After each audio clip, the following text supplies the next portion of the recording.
Hello there. I just felt like I wanted to kind of respond. I'm not really getting on a soapbox. This is just my opinion.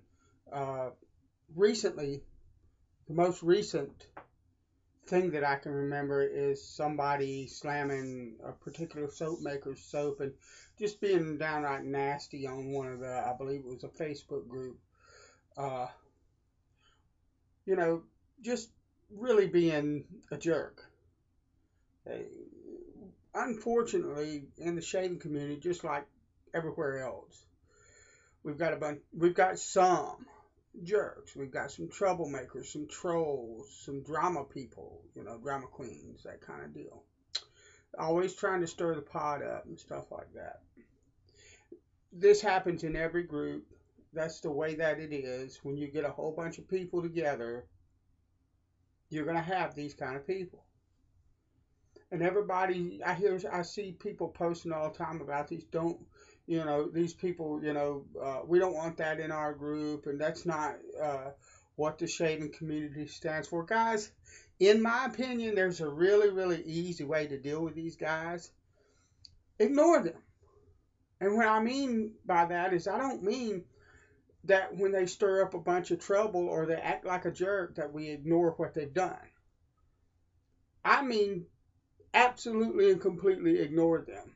When you know who it is that's doing this stuff, when there's a person that is consistently doing this kind of thing, there's an old term, and it's a term that was used in one of the churches that I used to belong to years ago. It's called shunning. Shunning. Shunning. It means to turn your back and completely ignore someone. Okay? That's what we need to do with these people. Don't respond to their posts. Don't react to the nastiness. Don't acknowledge them at all. Don't friend them. Don't be a part of their conversations. Don't. When they post on a thread and start trying to stir stuff up, everybody just blooming ignore them. Don't say one word about it. Don't give them one bit of acknowledgement. Because look, it's like a stray dog. Don't pet it. Don't feed it. Or it wants to come home with you. Okay? The same thing. Turn your back.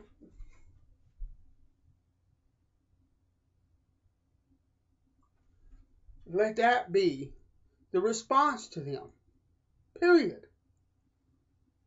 And they'll go away. Now, they will ramp it up if they're not getting, because a lot of them do this to get a reaction, or they do this to make themselves feel self-important or more important or special somehow, because God help us if we're all normal.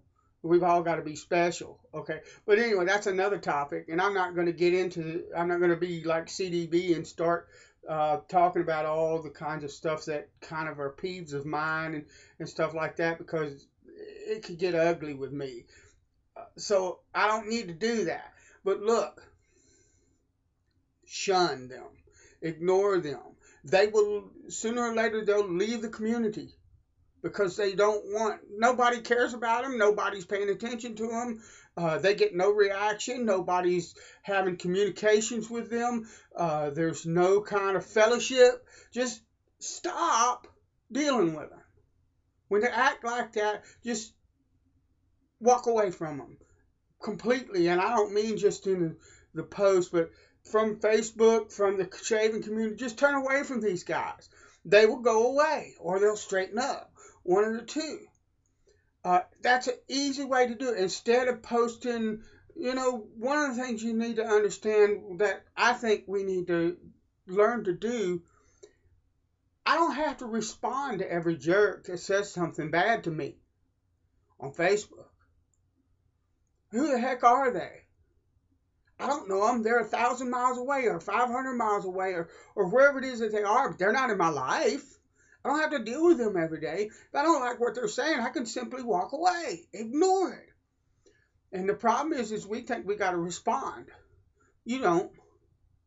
I respond to people that are worthy of a response from me. That's it.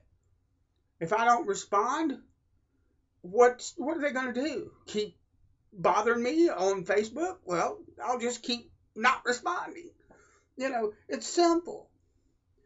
Don't let them stir it up. They can stir up stuff only if we react to them, and only if we let them, and only if we allow them to.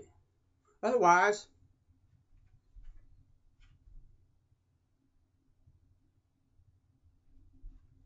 get my point? All right. God bless you. Later.